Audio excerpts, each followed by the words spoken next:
目覚ましのエンタメプレゼンターを務めてくれた塩野昭久さんと木戸大聖さんが明日発売の雑誌のお正月特集に着物姿で登場。目覚ましが撮影に独占密着しました。普段なかなか着ることがないですし、すごく貴重な経験をすることができて嬉しいです。チェック OK です。いやー、よかった。上着の躍動感を出すショットに挑戦した木戸さん。大満足な仕上がりの一枚がこちら。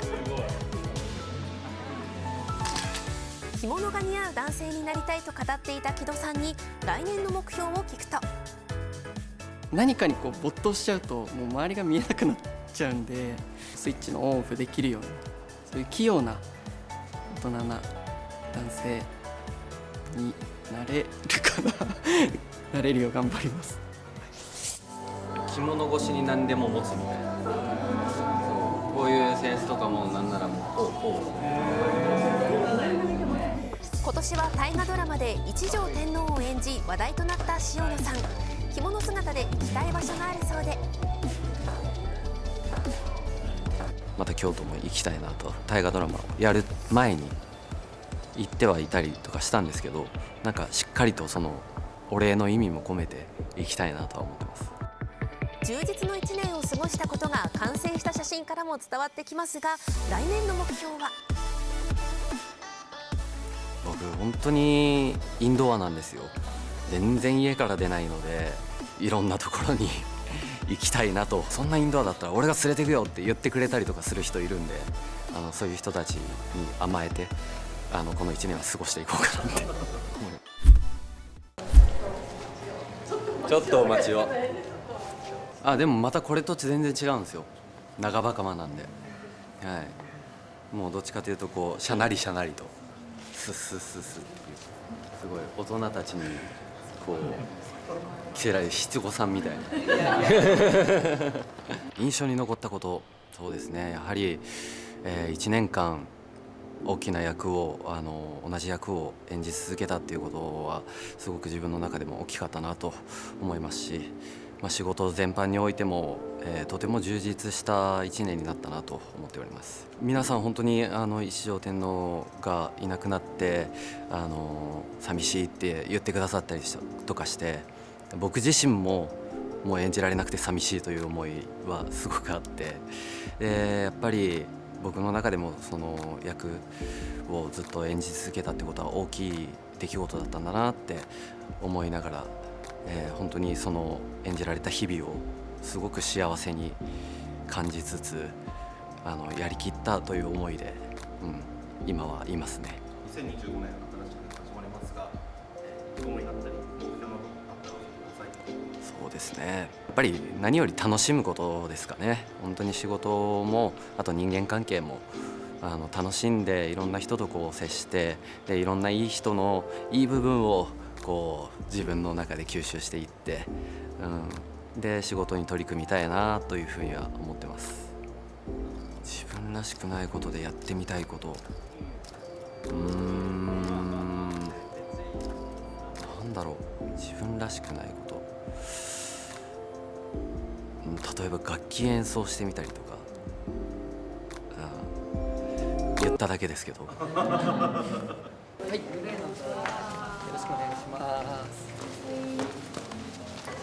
こういうふうに取材をしていただいた時とかのお衣装で着物を着させていただいたりとか、結構今年はすごくありがたいことに機会が多くて、自分としてももうすぐ30っていう部分で、なんかこういうお着物とかが似合う大人な男性になっていきたいなと思うので、今回与那国の花織という着物を着させていただいてるんですけど、こう近くでこう見てみると糸一本一本のこう色っていうのがすごく綺麗で、すごく貴重な経験をすることができて嬉しいです。そうですね、この辺だろう。パッと今思い浮かんだのは鎌倉とか、そういうところをこう一歩一歩なんかこうゆっくりゆっくりこう歩いて、こう街並みを景色を見たりとか、なんかこう僕神社とか行ったりするのすごく好きなので、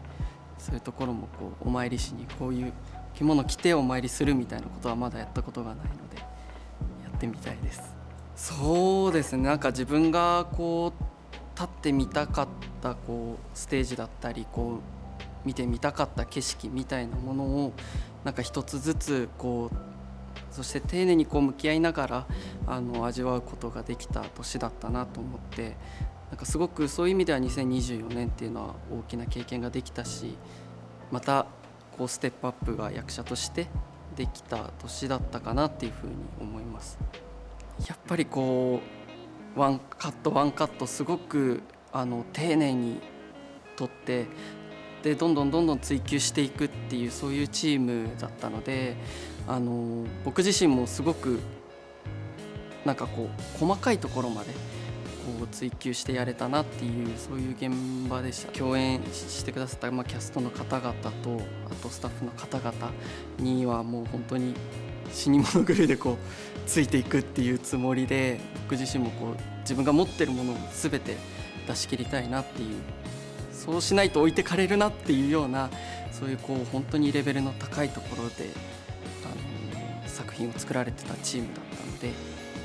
すごくいい経験できました。初めて挑戦したもので言ったら声優っていう部分を挑戦できたのは今年が初めてだったので、手とか足とかが使えない顔とかが使えない分表現を少し大きくしてみたりっていうのは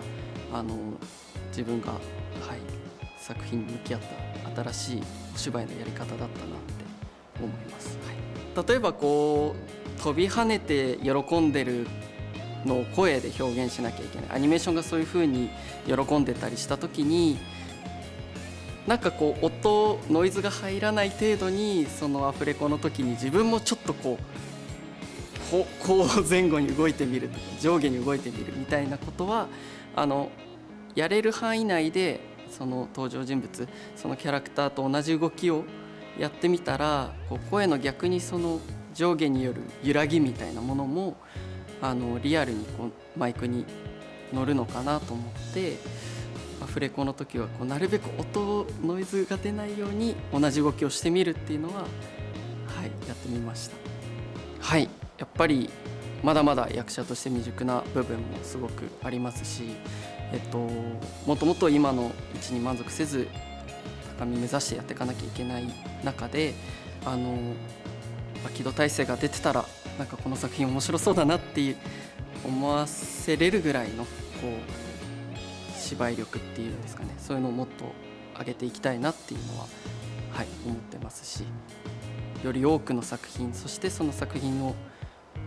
一キャストとしてしっかり引っ張っていけるようなその役者に2025年なっていけたらいいなと思います。最後まで動画をご覧いただいた皆様本当にありがとうございます。この動画へのいいねやコメント、そしてチャンネル登録をぜひよろしくお願いいたします。お願いします。フジテレビアナウンサー軽部真一と井上聖華でした。どうも。